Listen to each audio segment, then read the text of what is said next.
So set 14 has been out on the live servers for a couple of days now, and yes, I am painfully aware that AP Strat seems to, the majority of the time, be the first place comp in the lobby. But that isn't going to always be the case, and actually, there are a bunch of different lines and compositions that you can still run that'll not only pretty consistently grab you your top 4s, they can even very consistently get you your top 2s and maybe even win out. So in today's video, we're going to talk about all those different lines that have been working in the current meta, what are the conditions to play these different compositions, and how you can really adjust yourself to the current meta to still secure your top 4s and climb up the LP ladder. But before we go into that, thanks to Riot Games, we'll be giving away 5 tier 1 base chibi janna little legends for TFT. This item is exclusive to Riot Games partners until it enters the Blue Essence shop much later in the year. All you have to do to enter the giveaway is make sure that you are subscribed, like the video, and comment both your Discord name and your favorite unit of the set. Just make sure that your Discord DMs are open. That way, if you win, I'll be able to reach you. If you win, you'll be receiving a code from me. There are no links, no phishing links, okay? Winners will be picked on April 11th. Thank you again to Riot for letting us be a TFT partner. Also, one last piece of housekeeping as well. Currently, we are participating in the boxbox bootcamp, and we are competing in the Pro League and actually doing really well. This is, again, the first set I get to do TFT full time, and I've been putting in the work. I actually just got off a 15-hour stream playing a shitload of TFT, eating dinner, and then filming this video, and I'm gonna go to bed, wake up tomorrow, do it all over again. So we're doing pretty well, very consistently. We are pretty high up. There are so many contestants right now, but we're currently 47th in Emerald 1. And hopefully, the goal for tomorrow is to be D4, D3. I mean, D2 is we're reaching, but, you know, D4, D3 tomorrow will be super lit, but that's currently where we're at. Come by the stream if you want to support, check it out, or just learn and ask some questions, and feel free to hang out, really. It's a bit of a chill stream. But anyways, enough about that. Let's go on to our first composition of the meta-analysis, and that is none other than the 1-cost rerolls. Now, before I go over any of the 1-cost rerolls, I just want to be very clear. None of these 1-cost rerolls are that good. They have very niche conditions to make them work, and even then, I'm very iffy about playing them myself. So I'm going to talk about them very briefly and go over them very fast, but realistically speaking, I would say 95% of your games, you will not be playing this line, but the line exists, just so that you know. But again, these were more like PvE boards that did work a little bit, but they've been either nerfed to the ground or they're just being outshined by other boards. The first one I'm going to talk about is kog'maw reroll, and I don't particularly think kog'maw reroll is very good. I think some niche conditions, I think category 5 with this line is still viable if you have like a double Runan slam. It's like, it's weird. It's a reroll board, but you kind of want a tempo with it. Like, you would only play it if you have a really strong kog'maw opener, and it's only viable for 2 real reasons. The first one is, again, you have a strong augment that can enable it, and you have like a cog 2 bunch of pairs and like really strong frontline, like upgraded vanguards. Sure, maybe consider the line, but most of the time, even then, you are probably just going to tempo into something else. So I'm very hesitant to say that this is like even a particularly good line. The dummy, as well, you might notice on screen, actually has a +1 for the boombot. I wouldn't use a boombot as like if an augment gave you a boombot crest alone, don't take it. That is dog shit, terrible.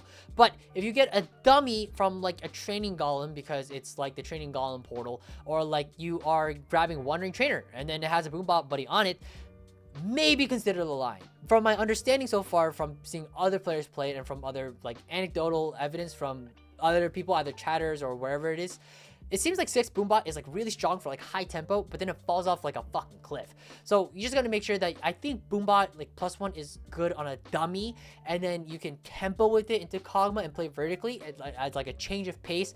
But overall, I don't think the line is particularly that great. You can play for a TF as your secondary carry, but if you find that cog 3 early, I think you just tempo it into a Zeri line. And Zeri is just not too contested compared to other forecasts in the current meta, so that also is a reason why this makes this viable. I did say that there are 2 conditions. Actually, the second condition is the fact that a lot of players are actually opening, and they're actually open forwarding or playing very weak boards and very weak stage 2s. So that also kind of enables this comp, because you are able to preserve a little bit more HP than usual because of the current state of the meta. We're going to talk about that a little bit later, but that's currently where the board really is. 4 boombot, 4 Vanguard, or maybe 6 Vanguard, 2 boombot. is probably the cap. It's not a super high cap, but I can totally see this actually working in lower elo. So maybe give it a shot. Let me know what you think about this one. But personally speaking, if I had to rank this, it's like probably C tier. Most of the one cost rerolls, by the way, probably C tier if I had to give it a tier. So I'm gonna throw it out there. But that C tier, in my definition, by the way, is just that they are very niche conditions that need to be met for it to be remotely possible. And even then, it's a bit iffy. So take it as you will. I think you need like an amazing spot for it, really. Another one I want to talk about really briefly is shaco reroll, and I think a lot of players, if you're playing through the PvE, you would recognize this board. Shaco reroll was actually very dominant during the PvE cycle, and actually during preseason, so many players complained that it got to the point where Riot just kind of like nerfed it to the point where it just was. They're trying to find that balance of like it's still playable, but you know, not dominating lobbies like it was during the PvE, and now it's gotten to the point where it got slightly over nerfed, and now it kind of sucks and doesn't do anything. So that's where we're currently at with shaco right now. So yeah, not amazing, but I want to throw it out there just because I've seen people try to play it and it has just not panned out for anybody as far as I'm aware. So I want to throw it out there. Yes, this is like IE Hodge +1. You have some artifacts that are great with him, like I think Prowlers is his best, but there's also like Ludens and Mittens. These seem to be fine as well. But again, I wouldn't really touch this line. I think in general, especially during your stage 1s and 2s, you're not really holding shaco too often. So I want to throw it out there because I feel like people who played during the PvE might have noticed this, but it's not particularly that great. I'm also going to get rid of this Z board as well, or the Z build, the blue buff one. Not particularly great. We can talk about it a little bit later, but blue buff Z was like this idea that was like circulating throughout the PvE. Turns out, not that great, so we're just gonna put that aside. Last one I'm gonna talk about real quick is techie. I think this board got a little bit of hype. There are some augments that really enable it. For example, like Capacitor is a really good one that kind of enables it. Basically, every time your techie is cast, they grant the lowest health techie a shield equal to 200% of the mana spent. It's fine. I don't particularly like this line for a couple of reasons. First one, I think it's too slow. If you find a bunch of Seraphines early, I think you can use it to tempo with, but at the end of the day, I really think that you are better off just playing a Seraphine 3 instead of your 7 Anima board, which tends to be a much stronger meta pick compared to a techies. Now, obviously, you should just tempo with whatever you're finding, but realistically speaking, when I say tempoing with a Seraphine 3, I'm saying like you kind of just naturally your way into a Seraphine 3 by like 3-1. Maybe you rolled a little bit to get there, but like overall, you found it so fast and you're on like a 100 streak and you're tempoing because Seraphine 2 is a demon, very strong unit, but you found it so fast that you just kind of like pushed your lead and kept pushing it with the Seraphine 3 into Anima, into your streak to preserve HP and play like a better meta board compared to vertical techies. Another thing I don't really particularly enjoy about this line is I think Poppy 3 is not necessarily that great. It's sort of the go-to default, or rather de facto main tank in this line, but I don't think it's particularly that great. Shyvana 3 also exists as well as a particular tank as well. I'm not the biggest fan. I've just not been sold on the Shyvana unit being a good unit. I know it can be slightly more item dependent than tanks that we've seen in the past, so it prefers things like Crown Guard, Adaptive, kind of like, think about like what items does Neeko like. It probably, you know, Shyvana probably likes the same shit, and even then it's not that great. And I've noticed that even stats wise, like the best builds tends to be more traditional, like Redemption, Declaw, Bramble Vest or stuff like that. But no matter how many times I've seen it itemized, it just looks like a piece of paper compared to like other, like Shyvana 3 versus Leona 2. You understand the difference I'm trying to make here? Like it's like night and day. So not the biggest fan of this line because I think the front line just falls apart a bit too fast. And yes, even though techie is supposed to blow up the board as fast as possible, I don't think it does it consistently enough. And Seraphine is very, very position like dependent. If your Seraphine is on the same side as your opponent's carry, actually I don't know why I'm using my fingers to show you this, I can just show you right here, but for example, if like your opponent is playing, let's say they're playing a Xayah and their Xayah is on this side but your Seraphine's also same side, your Seraphine's going to be autoing whatever here and then casting towards this way. Like you're realistically, your Seraphine's not going to hit the wave, so you want to make sure that when you're positioning Seraphine properly, the unit that she's targeting is going to cause Seraphine to cause the wave to go into the back line and actually hit the Xayah, right? So like your opponent has a dummy here and this is the first thing that the Seraphine aggroes, it will go through this way. But also, for example, if your opponent has a dummy here and Seraphine's aggroing this way, then when she casts her spell, I believe, if I'm understanding this correctly, the way her spell works, yes, it goes through the current target, so it goes in this direction. It would not actually go through here unless your opponent for some reason positions like this, and then your Xayah is a lot more susceptible. So Not the biggest fan of this line, but I want to throw it out there because I feel like some players have been playing it and it can be viable, but it's not amazing. I think one augment that actually really enables it though, I will say, is Luden's Echo. This is a black market augment, so one of those newer augments that have sort of come back, but only on a black market game. I think with Luden's Echo, the line is enabled way harder, but it's also kind of more enabled with Brand 2 instead. I think Brand 2 with Luden's Echo and 8 Techie is super strong, but it's very hard to get to this point without bleeding out a lot. So again, bit iffy, but there are ways to get there. So again, it's definitely C tier for sure, but there are times where you could definitely consider it for certain. So just want to throw that out as well. But that basically covers our one cost. And again, a lot of the one cost reroll are not particularly that strong in the current meta. So I'm not too like, oh, like this is a great board to play, you should play it every single time. No, I'm not saying that at all. I'm just saying it should be on your radar and understand the conditions that if these conditions hit, you can play it, but it's not gonna do particularly well on average, right? Like you need a very good spot for it. But anyways, I feel like I'm becoming a broken record. I think I've said the same thing multiple times. Let's move on. 2 cost reroll. Now we're starting getting into the meta boards. First one I want to talk about is Jhin reroll. Jhin reroll can be good, and it can definitely top 4 lobbies. And actually, crazy enough, I actually top 4 with this board in like a dish soap K3 soju lobby.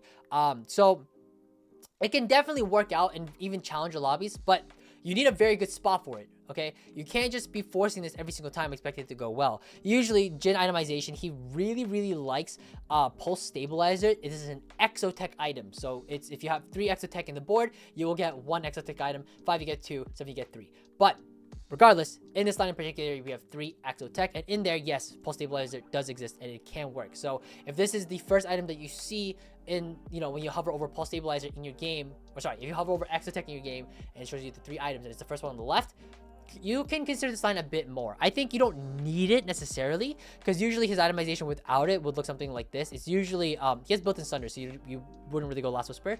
But Guard Breaker, i.e. Shojin, is the typical itemization, and then you could go Pulse Stabilizer instead of Guard Breaker, or instead of Shojin sometimes. I personally like having a Shojin on my Jhin, so usually I will do something like this with the Pulse Stabilizer, like that, and Shojin IE, and I think that's good enough. Again, not the biggest fan of the Shyvana 3 unit, but I think it's good enough for tempo, and then eventually once you find Sejuani 2, you can consider moving items over.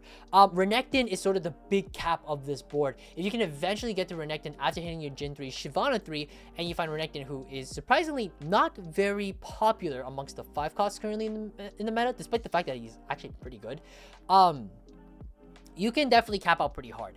I think Renekton 2 with like 3 items, really strong fucking unit, and he can just chomp anybody in the back, like Nidalee, for example, who isn't really providing much in the fight. Just throw like a Death Blade on her, for example, if you have an extra one lying around, and Renekton's gonna do some insane damage with a lot of stats, especially if you happen to also find that Nidalee 3, who then gets a bunch of HP because she is a 3-star.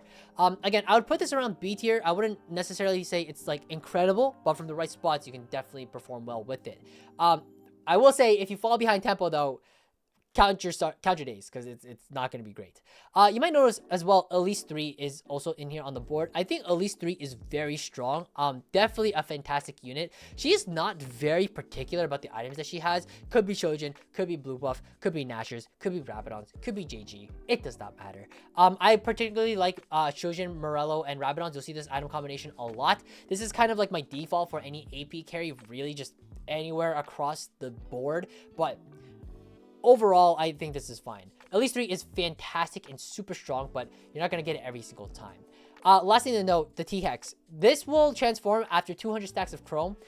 It takes a while to get there. So I would say that if you're going to play Nitro, I would actually say try to tempo with it if you can. Either that means you have an early Jhin with good slams, you're leveling the 4 very early, or maybe you have a Jhin 2 super early, and you can potentially play into this line. Tempo Nitro is actually a board that we will be talking about later down the line, so we'll save that conversation for then. But for now, this is Jhin reroll, where you reroll on 6, find Shift 3, Jhin 3, and then push level afterwards. So very straightforward, very simple. Next one I want to talk about. This is, I believe, I would argue it is one of, if not the best 2-cost reroll board currently, and it is TF reroll. I think this board is super fucking good, and I think it is severely underrated for a lot of lower elo players. I think the higher elo seen has caught on already that TF is good, but I don't think people have realized just how many different ways this comp is enabled, and I want to talk about that a little bit. So I think after a couple of days of the set being on live, people have come to realize that 5 Syndicate is just too good, and you really want 5 Syndicate for your board. So that means that once you are rolling on 6, it means you don't have this. You probably don't have 5. You don't have the MS Fortune, right? So you don't play the shaco, and your board looks like some variation of this. There is an extra TF and extra Darius. You can ignore those. That is just for extra artifact. We'll talk about in a bit. But your level 6 board looks like this: Darius, TF, Braum, Gragas, Rost, and Draven. You could do other units like Kog'maw or Kindred, but personally speaking, I really just like holding every single copy of Draven that I see, because more often than not, you will eventually find that Draven 3 later. Usually, you will not end up rolling on 7 because you want to get to 8 as soon as possible to get in that 5 Syndicate bonus. That way you have 2 Kingpins, so you have 1 Kingpin for your Darius and 1 for your TF. Both of those meaning that they get bonus abilities attached to their skill. TF will just basically shuffle through his cards. So if you ever played League of Legends and you saw Twisted Fate, basically he can do his blue, red, or gold card, and they all have their own different effects. I believe red does like AoE, red does AoE, blue does 50% as true damage, and then the yellow card, which is the worst one, but can be good, gets you 1 piece of gold. It doesn't do any bonus damage, at least as far as I know. You don't get to choose, by the way. You can't just like press a key and then choose the card like in League. Yeah, that's not a thing. Darius, on the other hand, he just swings his axe. So actually exactly the same as set 13, but the only difference is that with this Kingpin, it actually doubles the range. So it actually becomes a 2 hex swing. And there's some other stuff in there too. Like for example, he has some like built-in Sunder. He does increase a little bit of his HP, or sorry, he heals when there's the more enemies that he hits on his swing, stuff like that. But it's very straightforward. You might also notice this positioning is a little awkward, and the reason it's like this is because I truly believe that BIS Darius is just triple gargoyles, and I believe that for a couple of reasons. First off, Darius with his Kingpin bonus, I actually think is strong enough that he can survive and tank, like he can actually solo tank. It's not very common you get to see units that can solo tank the way that this Darius unit can, but with like double gargoyles at the very least, I do think that he actually has enough sustainability to like just tank everything. I don't think he has room in his kit to like have things like Sunfire or Spark or items like these. If you're gonna have him solo tank, I think he actually needs at least double gargoyles plus 1. It can be steadfast, it could be redemption, but I really think like triple gargoyles is like the go-to, and the steadfast might be like the second go-to for your 3rd item. Another thing to note is that I think this comp is like truly S tier if you can find the correct artifacts. I think this comp is giga enabled based on artifacts, and I'm just gonna list a couple. First one, I think Innervating Locket is the most disgusting combination on Darius ever. If you have double gargoyles Innervating Locket instead, something like this, I actually think this Darius goes infinite. Like I've seen this thing act like is an insane wall, even against some of the strongest. I've beat amp strategist boards, like strong amp strategist boards with a locket setup. Maybe some other stuff is in there as well. Like you got to pick good augments. You can't just pick triple econ, right? But at the end of the day, if you have strong augments and you have an Innervating Locket on your Darius, this thing is going to solo tank like fucking crazy. Again, you need the gargoyles, but that plus Innervating is super strong. That, of course, his second best is actually Anima Visage as well. Still very solid. I do think Innervating is like a nudge higher, but it enables shit out of this comp. Like I actually think that if you take Portable Forge and you see Innervating, you should force this comp, assuming nobody else in the lobby is doing so. Another thing as well with Twisted Fate, he has a lot of good artifacts as well, but they're not as warping in terms of the strength of the comp. I think like Innervating Locket like straight up warps the strength of this comp by like an insane margin. But I think like items like Zanya's and Wit's End are good on TF, but they only make the comp like they kick it up a notch. You know what I'm saying? It's like you're eating at Chipotle and you put a bit of that, like you put a little bit of hot sauce and you know, it gives it a kick. You know, tastes better, got a kick, you notice a difference. Innervating Locket is like you just doused the whole fucking like 2 bars of sriracha and then you took a whiz in it and you just took a bite out of it. Like, what the fuck? Like that doesn't make any sense. But you get the idea. Like there's a drastic difference versus not minute, but there's a step up. You know? Okay. Anyways, this analogy is falling apart. I'm sorry. I'm delirious. I haven't slept in like a long time. But anyways, there you go. That's sort of the composition. And again, capping out with 5 Syndicate, and that's basically gonna be your board. And again, yes, it feels weird putting Shaco on 8, but That's kind of how it is. And again, you're not really ever rolling on 7 for Draven 3. You could if your spot's looking like really precarious and like you're like, I don't even know if I can get to 8 and find an MF and still be stable. And that's the case, then maybe roll for Draven 3 is kind of rare. His itemization is pretty straightforward. It's just Shojin, IE, and I believe one more. It could be Last Whisper, it could be Guard Breaker, but generally speaking, he just likes a lot of AD, a lot of crit, and just throws his axes and just like snipes the opponent's carries. It's pretty fun to watch, but that's basically going to be the board. Again, very strong comp. I actually highly recommend this board. I think it's fantastic in the current meta. Another one as well is Vayne. Now, Vayne, unfortunately, has fallen off quite a bit from her former self, especially if you play during the PvE cycle. I still think that she's fine and can secure your top 4s, but you need a really good spot for her, and even then, you need really strong combat augments. So it's a little tough. I feel like nowadays, especially on 2-1, you're kind of feeling a bit more incentivized to take econ. People have really just started to understand just how powerful econ augments are the earlier you get them, because you get to make intervals so much faster and snowball your lead with a lot more gold. It reduces variance because the more gold you have, the more likely you are to roll and hit the units you're looking for, right? So people have been like, you know, like ideally you want to take econ, but realistically with Vayne, it's like a triple combat. I wouldn't say or bust, but like you definitely want triple good combat augments for this line. Vayne BIS tends to be a bit more flexible as well. She really likes Hurricane because she has a bunch of flat AD that comes from her Slayer trait. You do end up playing 4 Slayer, 4 Vanguard typically. I will say this though, on your level 6 board, you might notice that there's 7 units on this board. Usually you just drop one of the Vanguards. Usually it's Leona because you just don't have it yet. You just play 3 Vanguard on 6, and then you on level 7, put in another Vanguard, and eventually you want it to be Leona, and that sort of ends up being the way that you cap out on this board. I do think that at a certain point, it is nice to get Boombot in as well, but if you have an Aurora, it's also nice to fit that in as well. So there are a couple of things to note. Like, for example, if you hit the Aurora, right, and you already have the Leona, then your board ends up looking something like this with the Rost instead, and then you have Aurora for your level 8. That is not Aurora, that is Leona. Excuse me, Aurora. Here we go.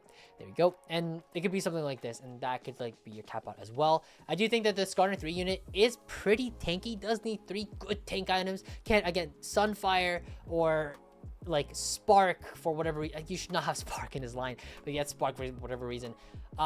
They're not as good. Like, you want like strong tank items on this unit, and he can actually hold his own. Not necessarily as well as Leona 2. I don't actually know which one's better. Maybe Leona 2 is, but I would say it's close enough that it is definitely good. I do think that if you can't get it to the Senna 3 is sort of like the ideal like secondary carry. It is a little hard to hit. It depends on the lobby. You can opt for a Z secondary carry instead with items like GA, IE, and Hodge. This tends to be his BIS most of the time. Obviously, you can go things like BT or whatever, but ideally you want to go the IE Hodge because that is going to be the way that you utilize crit on top of your flat stats of AD to really pack a punch when Zed gets to that backline and starts casting shadows around and starts autoing all these units. So really, really good board. I will say this as well. This Zed unit, we'll talk about this a little bit later, but he actually also, there's a lot of artifact interactions I feel like you should know. We've already talked about a little bit with TF, but Zed, I've noticed really likes Death's Defiance. I actually think this Death's Defiance Zed is really surprisingly good and kind of slept on. So I do like Death's Defiance Zed a lot. I'm not sure if it's just for particular lines, which we'll talk about later, but generally speaking, when I've had a Death's Defiance and I could play Zed and have him item hold it, he feels insanely good. So I just wanted to throw that out there. But again, we'll talk a bit more about that later down the line. And I think that's going to do it for this one. Again, Jarvan 3 is also a viable thing you can get as well. I've heard it's good. I've actually never hit Jarvan 3 while playing this Vayne board before. I've played it a handful of times at this point, so it's good, but it's not, I can't speak on how strong it is because I've not seen it myself actually. So if anyone has any experience like Skarner 3 versus Jarvan 3, let me know if you think one is better than the other. But that's sort of the general gist. Moving on to 6 Techie with Veigar 3. And Veigar 3, this is Veigar 3 with 4 Cyber Boss as well. I will say I have played this line without the new high score augment, and I can say for a fact that it's fucking dog. You really need new high score. This line I think is actually unplayable without new high score, even from like a high roll spot. It's tough because here's the problem with this board. It caps out super high. You have Kobuko 2. 6-2, Viego 2, a lot of incredible units they can actually throw onto your board in order to cap out. The problem though is to cap out, you need to get there. And Veigar 3 isn't necessarily the most sustainable vehicle to get there. If anything, it's like trying to drive through the fucking desert instead of a Subaru Corolla. Like, is that even a thing? Toyota Corolla? Excuse me. It's been a minute since I've slept. Yes, that's going to be a recurring theme. Anyways, I apologize. I will stop mentioning it. But you get my drift. No pun intended. This Veigar 3 unit is a piece of fucking shit. And low-key, though, with new high score, though, this line actually becomes kind of good. And he's actually even more enabled, again, with artifacts. I do think out of all the artifacts that are given, Mana Zane is sort of the only one that really makes a lot of sense. It's the only one that I've seen with, like, consistent stats that actually backs up its claim that, like, hey, this Veigar 3 unit can actually work. I will say, though, that Mana Zane, if you get it, most of the time, especially in the current meta, you should be thinking about AP strats. You shouldn't be thinking about Veigar. But maybe you have a Veigar 2, and maybe you're naturally a lot of copies, and you hit new high score. Fuck it. Fine. Then play Veigar. But otherwise, most of the time, even if I got Mana Zane, I'm thinking AP strats. Maybe if the line's like 4-way contested, I wouldn't touch it. But, I mean, if you watched my most recent video, actually, you would know how to play it from any spot. So, just throwing it out there. Not saying I top 2 or top 1 with it every single time. There have been, you know, it's a double-edged sword comp, but we'll talk about it a little bit later. But that basically does it for Veigar. Again, you want to play into vertical techies. Blue buff Gunblade, Nashers, if you don't have Mana Zane, I should probably mention that as well, is going to be the standard build as well. I've seen some arguments for JG. I think it's fine. I do think that, like, this build, but if you have, like, Jewel Lotus, not Jewel Lotus, fucking, what's it called? That's what it used to be called. Piercing Lotus, excuse me. The one that lets your ability crit. You know, I'll put it on the screen as well. But, this augment in general, I think, is probably pretty good in this line because now suddenly you have a bunch of casters and they can all crit with their spells. And now they're doing a fuck ton of damage. So, that could also be really good. I've touched this line very little. I stay away, honestly. Like, I wouldn't even touch it with, like, a 6-foot pole unless I had new high score. And I would need, like, a really good component star for me to even consider it. So, it's there. You can play it. I would say I would also rate this one actually like a...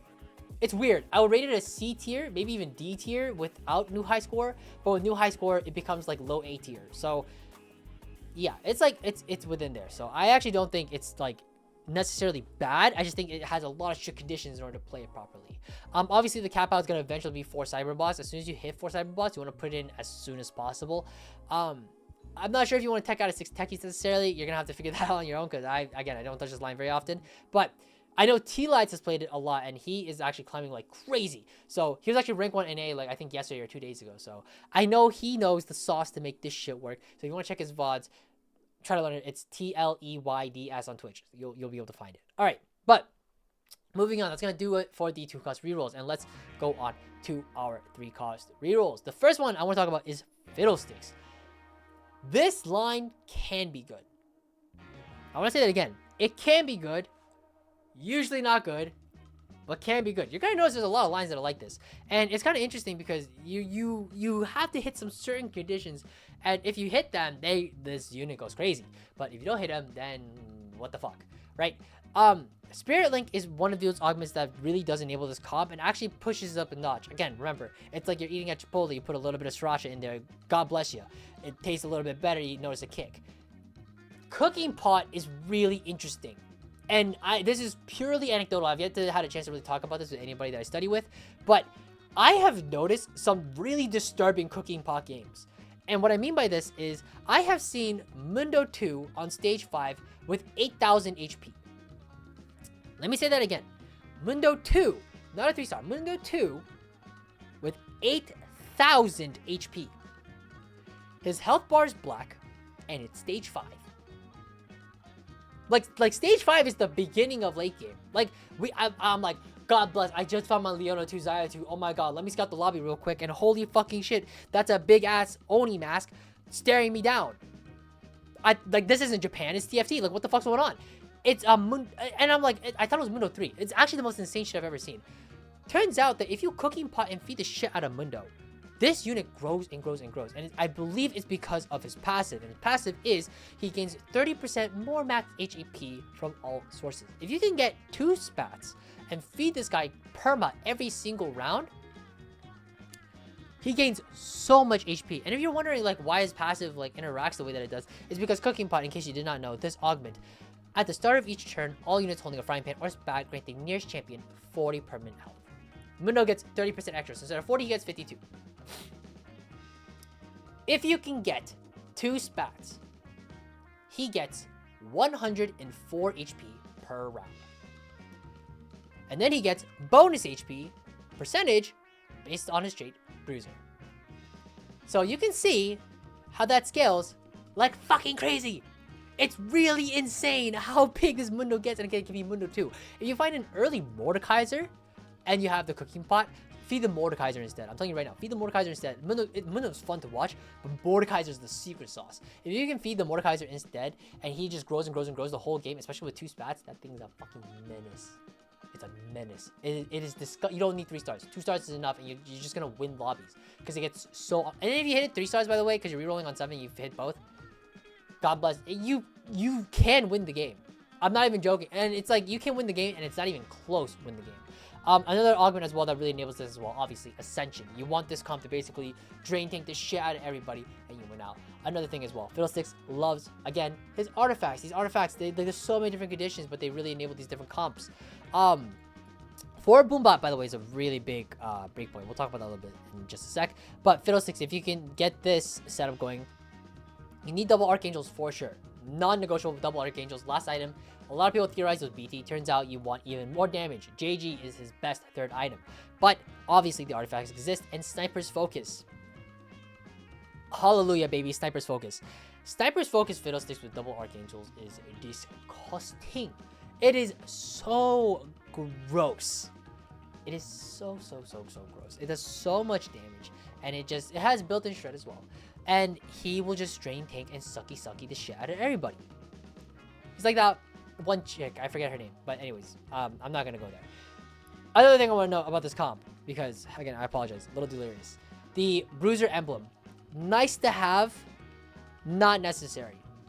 If you're offered it as an augment, do not take it. It is not worth a whole ass gold augment.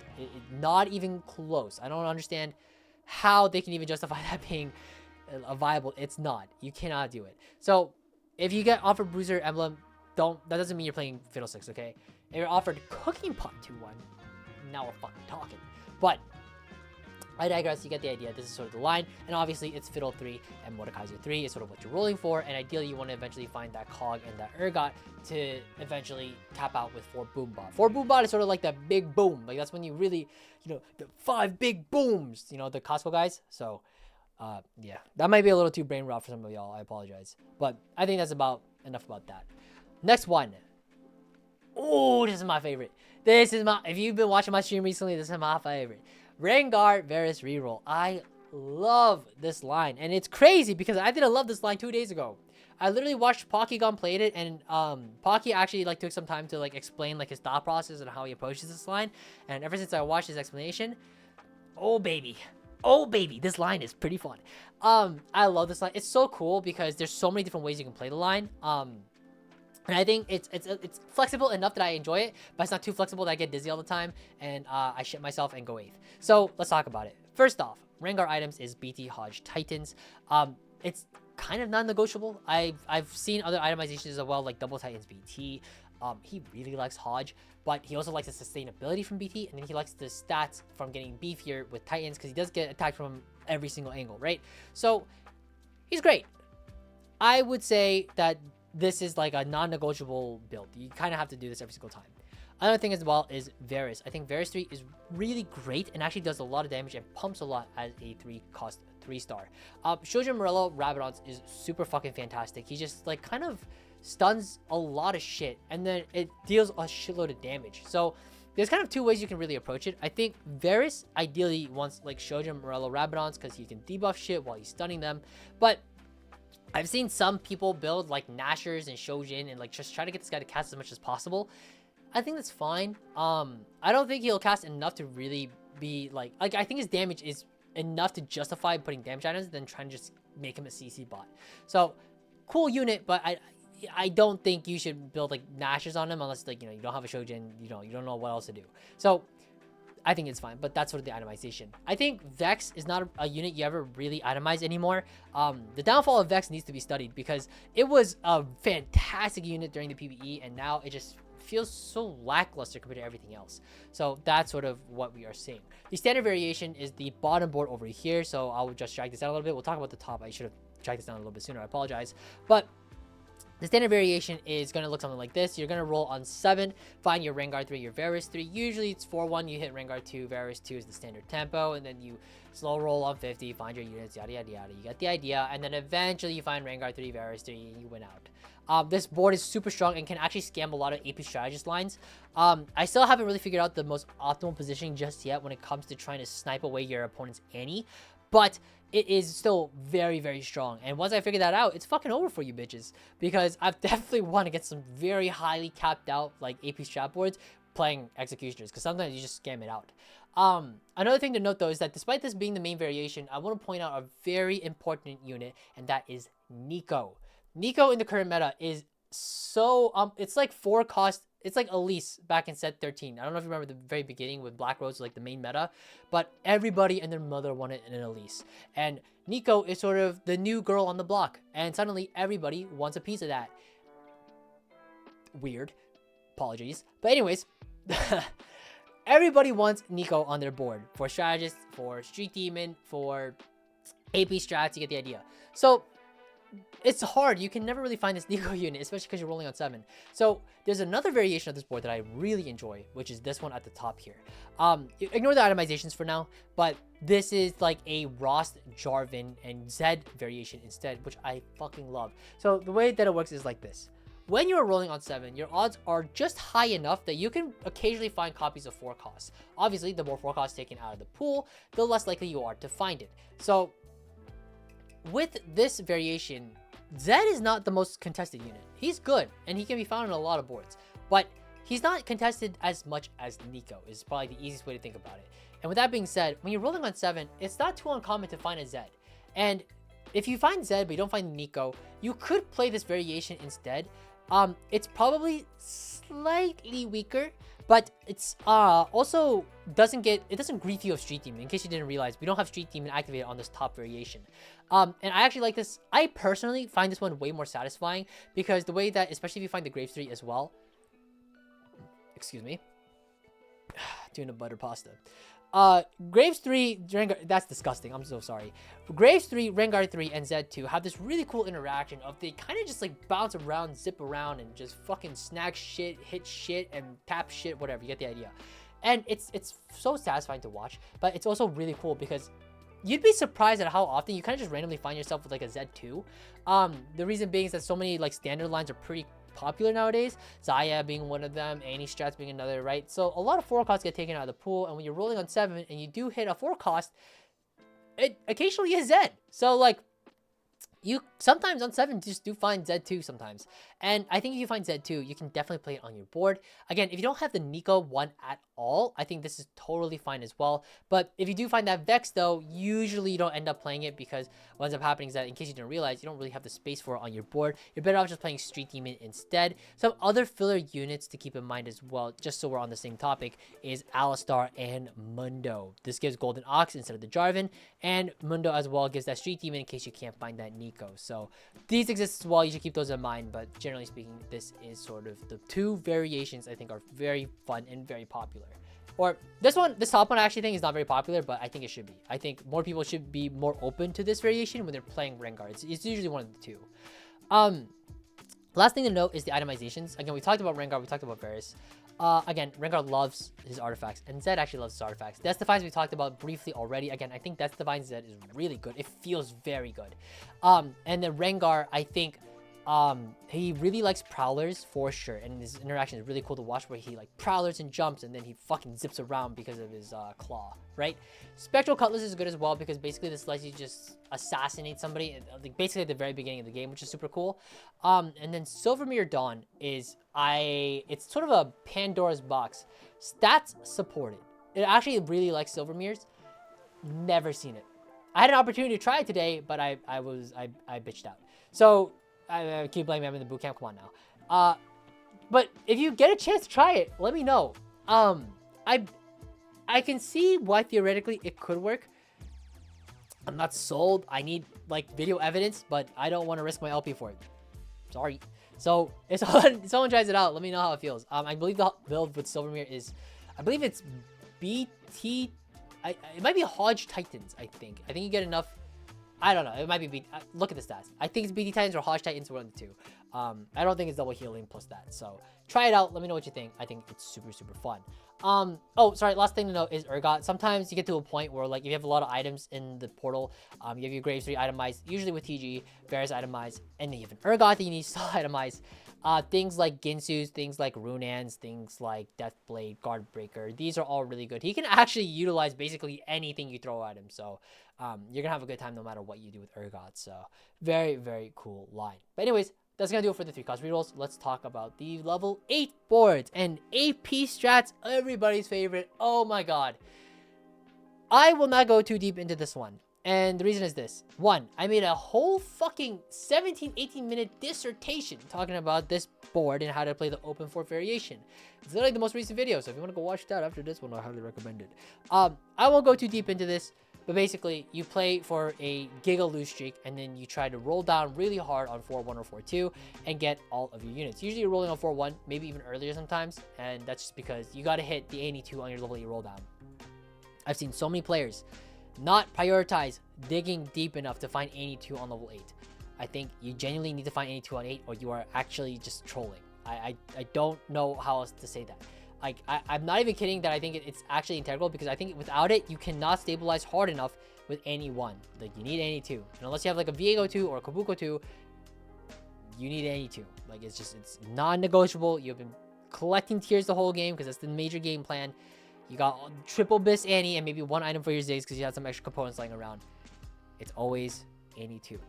You cannot, it's non-negotiable. I cannot stress that enough. If you want to know more about why, go check out the last video. Again, this line alone will take me like 20 minutes to talk about, and I'm not doing that again. That shit. I mean, like, do you like talking about your homework? I don't. So, well, I mean, I do, but I don't want to do it twice, right? Like, I put effort into this, but I'm not going to put in that much. But I put in a lot, all right? You should subscribe to the channel in case you haven't already. We're trying to beat Sub-Zero Arc and subs. But anyways, enough about that. Let's talk about Misfortune, Dynamo, and Vanguards. This is a board I have yet to talk about, so let's talk about it. Really cool board. I think it's a board that's a tempo board for certain, and it can actually act as sort of a fallback if you don't end up finding your Zaya if you're playing Anima. Now, just to give you just a general sense of the current meta, Anima we haven't talked about yet, but vertical Anima is it's like A+ tier / S tier. It's really like somewhere in there. It's one of the best comps that you can play right now. I think what ends up happening though is that, in case you didn't know this, Misfortune items and Zaya items are basically the same. They both want Shojin, they both like IE, and they both like something to crit that goes alongside it, usually Guardbreaker or Last Whisper. Now I will say this, Misfortune, you could skip the Shojin on for Dynamo.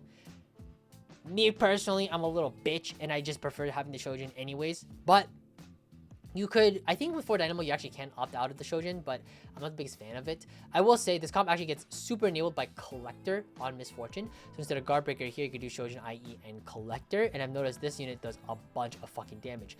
Sniper's Focus is good as well. I was hovering over it, but that could work. Also Collector. Both are fantastic. I think this is amazing.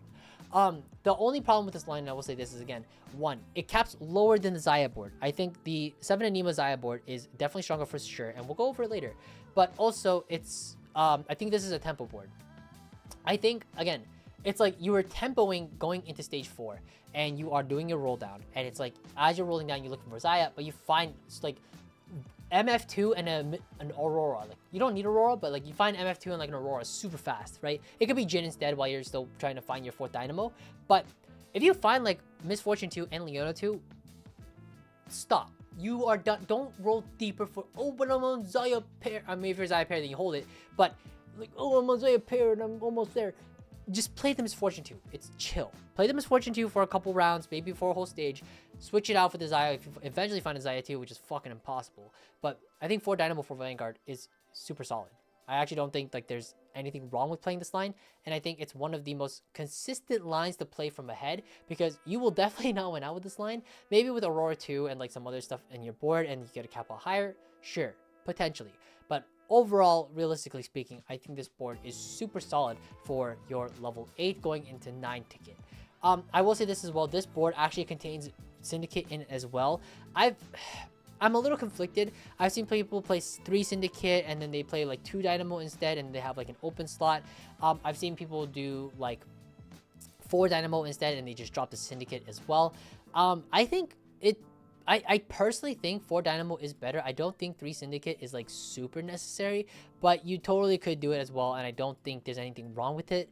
But I do think at the end of the day, 4 dynamo is just more impactful. But if you do have that shojin already built in, then maybe consider otherwise when it comes to trying to itemize. Well, maybe consider otherwise when trying to build your board is what I'm trying to say. But again, this is, so here you go. Yeah, this is sort of the same thing here. I don't know how this one's different. We're gonna just exit out that one before I confuse myself. Next one, for Vanguard, for Marksman. Again, you might notice a common trend of Leona 2. Leona 2 is the strongest and most, if not the most popular tank in the current meta, alongside Neeko. So very hard to find your Leona 2s. You have your Xayah, your Aphelios, and 4 Marksman in the back. This comp, not good. If I had to rate it, again, 7 anima Xayah I would say is top. I would say second is going to be either 4 dynamo with the 4 vanguards, and then it's going to be this comp afterwards. I say this because I think this Aphelios unit is just so dog shit. I actually think it's just such a terrible unit, and usually when you're playing this line is because you get too slimed early, and then you're like, well, I get too slimed, I might as well just play Aphelios. But then the problem is that you need a tempo really hard. If you are playing this board from behind, you are gonna buff forward because it's not a good board. It's not good enough. The strength of it is just not strong, and Aphelios itself as a unit, just the unit quality is too poor. But I will say this, you can still play it. I saw Distal play this line. It's still playable, but you have to tempo into it, and you have to find your Aphelios to Leona 2 fast. If you don't find it first, you are 8th. As the game progresses, you can eventually take out a 4 marksman into a stronger board, and I would actually argue that if you can get to 9 playing this board and you have the econ to do so, you should eventually tech out and hold the anima shitters on your way up and eventually pivot into 7 anima, which sounds very strange, but is definitely one way that you can cap out the board if you decide to play this line. There are other ways that you can cap out as well, but that is sort of the general easiest way that I've noticed if you want to cap out, because 7 anima is stronger than 4 marksman, 4 vanguard, at least from what I've seen. We'll talk about what that 4 anima board looks like, but this board in general, itemization wise, it's going to be double Ginsu Gunblade for Aphelios, and then Xayah is going to be IE Shojin Last Whisper or IE Shojin Guardbreaker. It's going to be one of the two. This is sort of going to be your main bread and butter for basically the whole game if you manage to get here, but again, you really got tempo. I'm talking like 70, 80 HP, feeling very comfortable with a decent amount of econ left in the tank to try to go 9. It's not the most easy board to work with, but it's good enough that it'll get you to where you need to be, as long as you're managing your econ properly, so you can get yourself to 9. It's really a go 9 board, if you will. But anyways, next one to talk about is going to be, I believe this is 5 Street I'm actually going to skip this one. We're going to talk about Street Demon in a little bit, and that's going to be in the verticals, but we're going to skip that for now, and we're going to go to here, which is Hostile Takeover for Cypher. I apologize for the Street Demon jump scare. Hostile Takeover, I think, is really solid. This augment, if you don't know what it does, basically it just converts your Cypher trait from being a loose streak augment, a loose streak trait to a win streak trait. Am I saying that right? Loose streak trait into a win streak. That's really hard to say. Loose streak trait into a win streak trait. There you go. So basically you just want to kill units and win fights instead of losing fights. That is sort of the general gist. This board has some really interesting ways to cap out. I think you always end up playing 5 Cypher. You end up playing around the Draven plus the Zed. I don't think you reroll on 7, but you hold every copy of Draven and Galio that you see. And I think the ideal goal is that you want to hit about 500 intel at least. I think 500 and 600 cash outs are pretty good, but I do think that the 550 ones are kind of mid. You can read more about them here. I'll leave it up on the screen for a little bit. But these are the notes that I took when I was playing around the line. But the general gist is this: 500 is, like, I would say half the time good, 25% mid, and 25% bad. 550 has a third of the chance being good, but 66% of the chance of the time being mid. And can even be bad. It's truly coin flippy sometimes. And then the 600 is 2/3 of the time it's good, and then 1/3 of the time it can be bad. What really causes it to be bad, I think, is, with the exception of the 500 cash out being bad, which is just 5 random item anvils, which is good. It's a lot of power. But the problem is that usually by the time you're cashing out, you have very little HP to work with, and trying to get through 5 item anvils and choosing proper items and completing your transition, it's a lot to do in one turn. So That's the only reason why I think it's bad. But outside of that one, a lot of the bad ones are sort of AP centric. And I think when it comes to Cypher, no one is itemizing a LeBlanc. This unit sucks dick. So like, there's no other better way to phrase it. Like, it doesn't kill units, and when it does kill units, like a LeBlanc 2 just feels so lackluster. And usually you're itemizing LeBlanc 2 to kill units, but you want to lose the round. Draven you would itemize because you want to win the round. That's sort of the general gist right now based on the power strength of both of those units. And with that being said, if you cash out into an AP cash out, for example, one of the cash outs, I believe at 600, it gives you like a Kabuko 2, a Ziggs 2, Unending, Despair, BT, and Crown Guard. So it's basically saying, hey, put these 3 items onto Kabuko 2, and you get a Ziggs 2 onto your board, and you're gonna have a good time. Problem is though, is that AP strats is super congested, and realistically speaking, you are going to end up with a 3-star item, 3 item 2-star Kabuko, which is fantastic. But then you also have a Ziggs 2 in your backline, and like you're supposed to fit in strategists now. Like it's weird. You can't find strategist units, especially in the current meta, because of Neeko being so popular, because of Echo being so popular. So it feels weird. It's like this cash out wants you to play into AP strats, but the line is so congested that you're never gonna find the other units. And this isn't enough to really get you to a point where, like, at the end of the day, you don't have your any 2. So it's like, I mean, I don't really like it very much. The other ones are good because it basically enables you to play around Draven 3 carry. I think Draven 3 is sort of going to be the main way that you play around this line in general. I'm going to put this away, but in case, you can always rewind and look at it. But Draven 3 is going to be sort of the main way you really cap out with this board. It can still feel a bit dicey, I'm not going to lie. I had a game earlier today where I played this hostile takeover, and I had a dummy. I actually had 2 dummies. So my cash out was, I believe it was this and this. And what it was I believe this was actually Renekton 2 as well. Not even such a 1-2 Renekton 2. This was like my cash out spot. And something along this line, I'd have to double check. I don't think it was driving, I think it was something else. But it was like this, with like the double Ziggs dummy here. And then I also had, I think, another dummy with, oh, sorry, it's up there, with double locket. Found it. I had Galio 2, I didn't have Galio 3. And I had that too. But this was my board, and I was very... I had to fight for my life. I still got the first. But it definitely did not feel like the easiest dub of all time. Like, I remember, like, sometimes in the past, when we've had these cash out traits, you sort of end up with, like, a spot where you're like, oh my god, I'm 1100 heart steal. And then you cash out, and it's just like, oh my god, I just won the game for free. Right? This is sort of like Cypher. I don't know how to feel about it. On the one hand, I really like how much skill is required to really still, like, you still need to play properly to squeeze out your first, and you're given so many resources that it should be easier, but you can't just fall asleep at the wheel anymore. Like, you still need to pilot the comp, or otherwise you're going to find yourself having a really bad time when it comes to trying to win out the game if you just decide to cash out, fall asleep, jerk off, and not look at the screen again. You still have to look at the screen. There's still stuff to do. So I still think it's a good augment, and definitely something that you can take. You do need a 3 Cypher start, like, right at the beginning. And I think it's a bit more enabled because everyone is sort of open forwarding right now, but it's still difficult to play. So I would say it is fun, definitely worth playing if you have a good spot for it, but just keep in mind that, like, Draven 3 is probably going to be your main out, and there are going to be times where your cash out's not going to be too hot. So just keep that in mind. Finally, let's talk about verticals. First one is going to be Vertical Street Demon. I think that this comp is a +1 comp. And what I mean by that is that you need a Street Demon +1. I don't think this comp is very good without it. I think you can actually take the emblems at 2-1 if you have strong Street Demon units at the beginning. Usually that looks like... It usually looks something along the lines of like Zyra 2, Mundo 2, and then like an Echo. Excuse me. But being able to play into the vertical and like tempoing with it feels really good. And what I really like about this line is that there's a bunch of different options when it comes to itemizing your carries and itemizing the way that you do. I think Jhin in general is a really good item here because it goes on brand, but it can also go on Jinx, who can item hold it. And if you end up building AD items, obviously they can go Samira, but that unit can be very difficult to find. But what I really enjoyed was actually I ended up finding a Xayah 2 pretty early in my roll downs, and I ended up just itemizing a Xayah 2 instead with like Jhin and then IE and then Guard Breaker, something like this of the sorts. And like I still had a fantastic time. I was able to tempo to 9 pretty easily with this. while flexing a bunch of units. And you have so many options. I'm not even joking. For example, you have Marksman that we just showed with Desire. You could do Zed with Slayer as well because that techs in with Mundo. You could even do Urgot because you can have Rengar on your board as well. There are a bunch of different ways that you can play around this line, and I think it's really refreshing.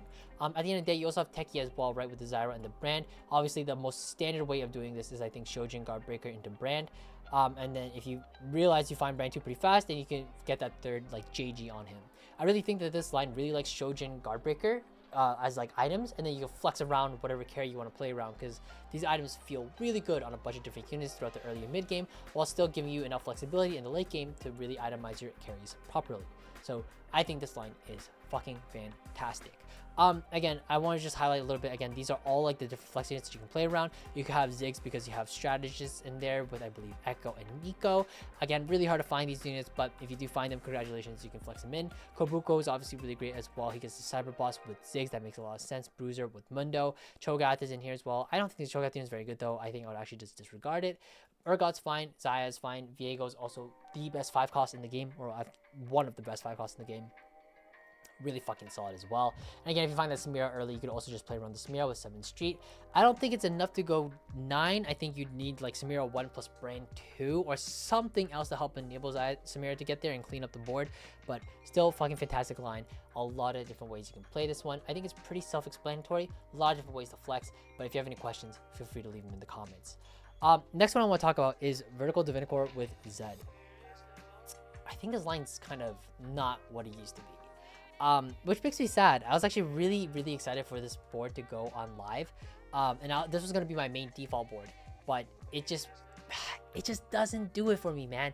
Like, this Zed unit is cool and it does a lot, but I think what really lacks in this comp is, one, it's a Renekton lottery. Like, the comp strength really depends on you finding Renekton, and then even if you do find Renekton, it feels kind of meh, right?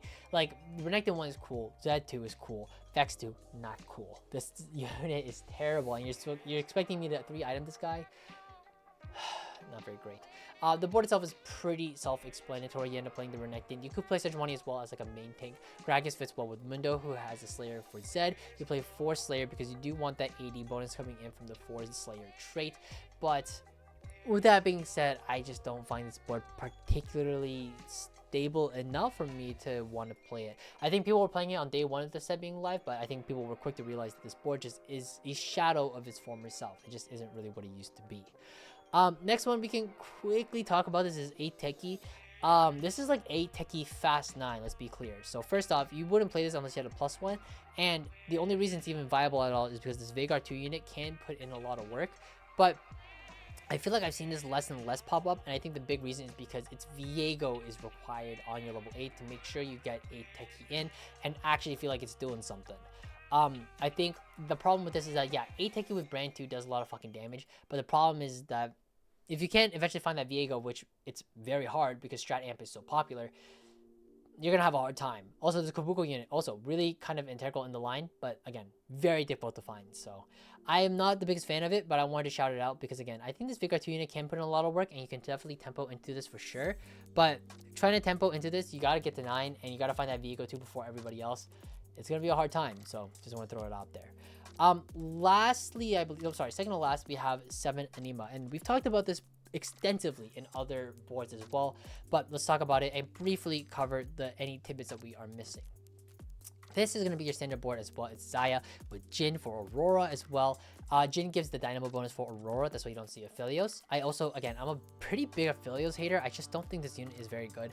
So I do prefer playing Jhin instead of Aphelios. You could, if you had like extra 80 items and extra Genzus, fine. Maybe play the Aphelios. But overall, I wouldn't try to angle for the Aphelios. Instead, I would try to angle AP items. Maybe Seraphine 2 can hold it. Maybe Yuumi can hold it. Depends on what you prefer. I actually prefer Seraphine a little bit more than Yuumi because I think Yuumi's more of a blue buff holder.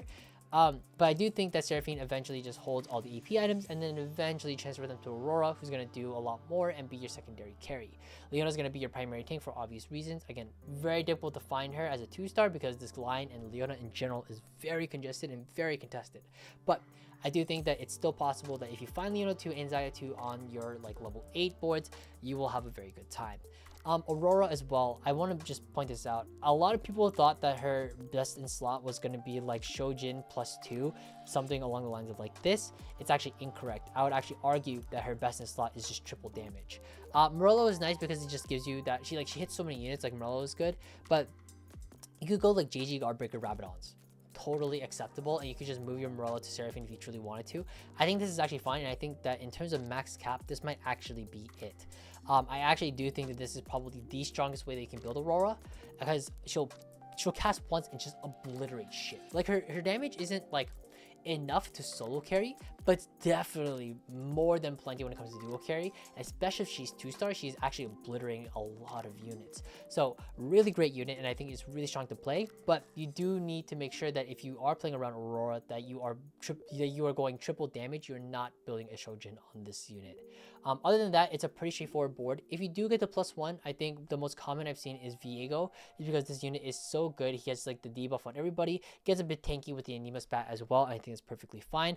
Other examples include Renekton. You could even do Sejuani, because both of them are bastions and they can provide some decent amounts of AoE. I do think on your roll downs, especially on level 8 for this board, you do want to hold on to any Sejuanis or Renektons that you see, because you could potentially flex them onto your board if you are like, I don't know. Well, actually, you can't really flex them onto your board. It's really if you miss Leona, then you would play like 5 anima instead of 7, and then play around that. But that's just like you should hold it as like a sort of, whatchamacallit, like a backup plan. That's sort of like the general gist. But overall, I think this line is super solid. And yeah, it does have a lot of shares on the board, but because of how tanky this Leona 2 unit is, it holds up. The front line looks flimsy, but it actually does hold up quite well. You'd be kind of surprised. So, and I think by the time that Leona is about to fall, I think both Xayah and Anima trait has done enough damage that usually you'll be able to swing by. Oh, I should mention this as well. The anima weapons. So, in case you didn't know this, as you move up the anima vertical, you get to pick weapons. In general, the only rule of thumb you really need to follow is that if you're going to do 80 damage, pick the AD ones. And the only AD one that you don't pick is the Blade Ring, where it's like, I think it's like the silver boomerang one. You'll know what I'm talking about when you see it. It looks like a little like big ass shuriken actually. But that's sort of the only one you wouldn't click on. And the only reason why is because damage numbers wise, it's actually very comparable to everything else. The only difference though is that apparently you can sometimes miss. So that is a feels bad. So that's just something to keep in mind. But in general, if you're going to play AD, pick the AD ones. Ant Mines is good, for example, as your 5-1 and yada yada yada. Don't pick the Tornado one on level 7. Like any of the other ones is fine. Tornado is not good. Don't pick the Tornado one. That's basically it. Very straightforward. Last one, Vertical Exotech. I want to shout this one out. Vertical Exotech is cool, and that's why I want to shout it out. And I think people, it's not the only reason, but I think people are very hesitant about playing Vertical Exotech. I actually think this line is very solid. But it's for a couple of reasons that you might not think. First off, well, I think the one that everybody thinks is that yes, it's enabled by augments. There are some really strong exotech augments that exist in the game. I can't remember them off the top of my head. I think one of them is called Cyberdeck. Yeah. For example, Cyberdeck is really good. Basically, if you don't know what this augment does, all it does is that up to 3 of your exotech units with 2 items will gain an deal exotech item. It's basically like binary for your exotech units. And this augment is actually pretty strong. The one that gives you a golem as well is great as well. I forget the name of it. If someone could remind me, that'd be great. But that one is super great as well. I think a thing to know about this line, and you'll notice this about a lot of like standard boards, is that a way to really cap out your board is to give Varys, or rather, sorry, find the 3-star version of your 3 cost in your vertical, and that can push you into a top 4. And I think this is one of those lines that really like solidifies that statement. I think Varys 3 in this line is super necessary. I wouldn't say it's like necessary to top 4 with, but I would say that in general, this line is a tempo line. And what ends up happening is that you end up itemizing your Varys / Zeri, depends on how you want to play around the early game. But generally speaking, you can actually itemize Varys first and then like kind of go for the Zeri item second if need be. Zeri obviously going to be like the way that you stabilize pretty hard during your mid game, so you do want to find those Ginsus and those Gunblades, but like your other items that don't necessarily fit into her kit, you can start throwing those onto Varys, and I think that is perfectly acceptable as well. For example, I think Guardbreaker is a great slam on Varys, and this is an item that like you're not going to throw onto a Zeri. So like you can throw that onto various and that's perfectly chill. Obviously things like Shojin and like your Ginsus, like yes, they use swords and they use rods, but at the end of the day, like if you have a bunch of rods, you can slam like you can probably slam, oh sorry, if you have a bunch of swords, you can probably slam a Shojin and be okay. You'll probably find that gunblade eventually. I probably wouldn't use any bow items on Varys in particular. He does really love hollow bow, by the way, as his exotech item. But overall, I still think that this line is actually perfectly solid to top 4 with, especially with the right augments or like +1 setup. I wouldn't take an exotech crest, but I would take like a, like if my dummy had an exotech item on it, I would check the exotech items, see what order they're in, think if it's playable and makes sense in terms of the progression of my board from early to mid game, and then go from there. Again, I think this board gets a lot of flack. I don't think it's as bad as people say it is. I actually think it's perfectly acceptable. But yeah, I think that's basically gonna do it. One last thing, actually, you know what? I'll talk about this as well. I forgot to mention this as well. There's one more MF board. I did say that we're gonna talk about it, and then I realized I don't have a board for it. But we can talk about this real quick. But there's one MF board that is really, really strong right now, and that is the Nitro. I want to call it like Nitro Flex board. Obviously, I am talking in the context of MF, but there are other ways to play around it as well. But let me just tuck in the units real quick. But Nitro Flex, if you don't know, kind of looks something along the lines of like this, and usually it's like some sort of Bastion. It's usually going to be Sejuani, but typically you can actually play Nitro Flex and get away with it pretty nicely. I don't think 4 is super necessary. I think you just play 2 because I feel like this front line is a little too flimsy. But it depends on, like, you can flex a lot of different ways. But I think 4 Bastion is going to be sort of like the main way that people play around this board. But basically, for example, this board is perfectly acceptable. I think what ends up happening is that I think Nitro openers sort of open up an avenue for you to play into different units and flex in tempo, because Nitro is a very strong early to mid game trait. It's very strong late game once you find that T-Hex, but even when finding a T-Hex, it's like 400 stack, 300 stack T-Hex is when it starts to really feel like it's doing something. So, and again, in case you forgot, it evolves at 200. So I think like this line overall is very strong, and I think overall like you can tempo into it into a very comfortable top 4, but it's a tempo line. So if you're gonna play Nitro and you realize you're not gonna reroll, make sure you're saving HP. This is not a board that you lose streak on stage 2, pivot into stage 3, and then think like, okay, I'm gonna be fine for the rest of this game. Realistically speaking, you got a Nitro start at 2-1, and you're like, you know what? I could play this because I have like a Kindred 2. And then from there, work your way in the Jhin, for example, who can item hold for MF. The Elise, if you want to play around Elise 3. I think one of the strongest variations of this board actually is Elise 3. And then you can actually itemize her as your AP carry, because this Elise unit is really solid. Even as a 2-star, it'll win you a lot of fights. So there are a bunch of different ways you can itemize her. Again, Shojin, Morello, Rabadons, or Shojin, Nashers, Rabadons, whatever it is. This line can do you a huge solid and put in, again, a ton of work. So I think Natural Flex is great. Again, Misfortune is fine. You could play other things as well. You could actually play Zaya as well if you really wanted to. This isn't a variation I see too commonly, but this is technically allowed. Like, you could do this and this is fine. I'm not the biggest fan of it, but I mean, I've seen it happen, and it's a good carrier. Again, it's sort of the same thing as like earlier. You played Misfortune because you missed Zaya, or you're playing Zaya because you missed Misfortune. Like, they both work. So I think this is a great way to ticket yourself to 9, and then you can like switch it out from there if you really truly want to. But yeah, I think that's basically gonna do it. Wow, holy fuck, we're at 1 hour and 10 minutes on the recording. I don't know how long this video is gonna be once I edit it, but thank you guys for watching. I hope this was helpful. As you can tell, I'm a little bit tired. So if this video was any bit useful to you at all, I would really hope that you like, comment, or subscribe, and I hope to see you in the next meta analysis. I'm gonna hope the next one's not this long, because it's the first patch, as I said, there's a ton of shit to talk about.